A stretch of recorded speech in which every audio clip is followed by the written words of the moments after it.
You passed your thesis proposal, or you're about to, and somewhere in the back of your mind, you're already keeping a different scoreboard.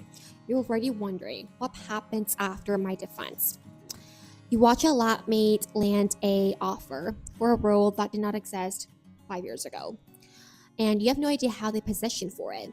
You've been checking all the boxes, like the papers, the grants, and defense date is on your calendar, and you still feel like you're starting from zero the second you walk off that stage. That feeling has a name. It's not imposter syndrome. It's a security problem. And most PhD students are solving it wrong.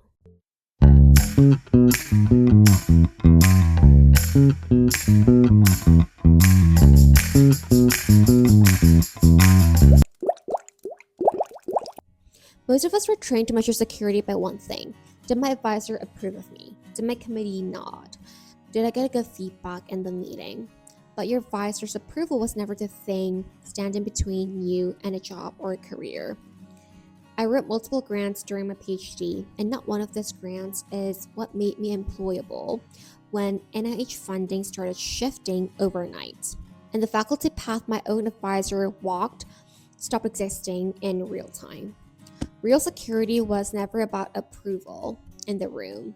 It's about whether you can still land what's next when the room changes on you.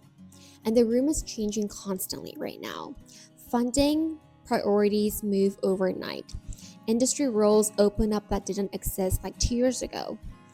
If your entire sense of security is built on people in your department nodding at you, you're one funding cycle away from feeling completely unmoored.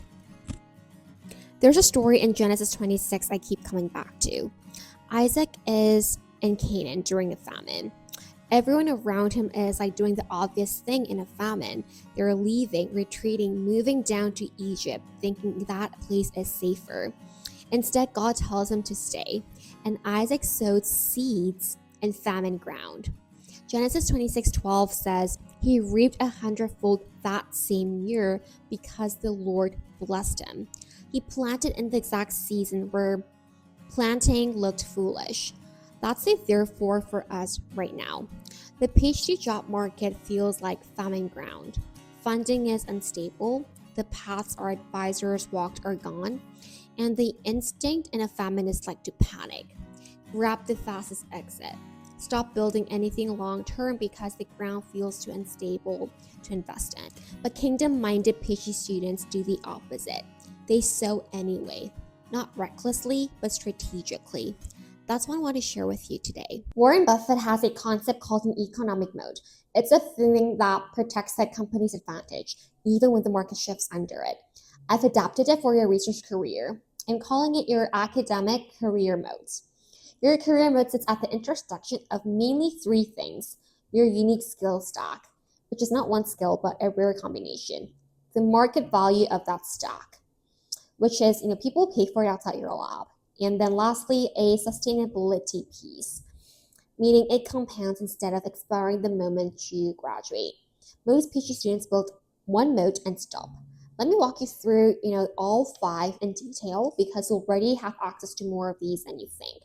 Let's start with the first thing, specialized expertise within your unique skills stack. Your intangible assets. Master a niche method inside your field, like a specific technique or a rare instrumentation skill, and you become the person people call. That's not get good at research. That's naming the one method inside your subfield where you're already close to being the go-to person and protecting time to actually finish becoming it. 2 is your efficiency within the market value. So it's the low-cost producer modes. If you move from question to publication faster than your peers because you built a real system instead of winging every project, you outproduce people with more funding than you. This is exactly why I built the weekly output formula. Systems aren't a nice to have here, they are the moat. 3 is gatekept resources, like the exclusive access to equipment, funding, and like a research center. 4th would be your institutional integration, a switching cost. When you're genuinely embedded on like an IRB or running a shared instrument other labs depend on or holding a longitudinal data set, nobody else has the context to interpret, you become expensive to replace. That's a moat if you choose it on purpose instead of falling into it. And five would be your collaborative network.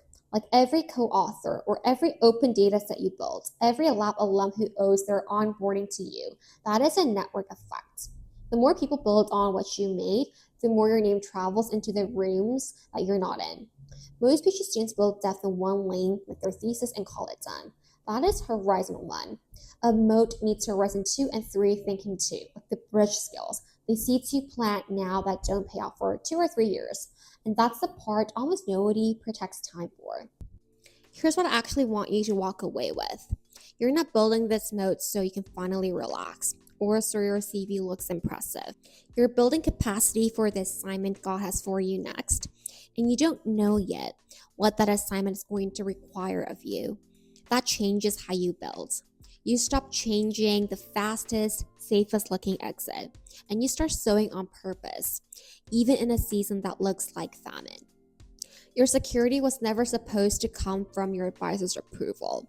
It was always supposed to come from being faithful with what's in your hand in a way that compounds.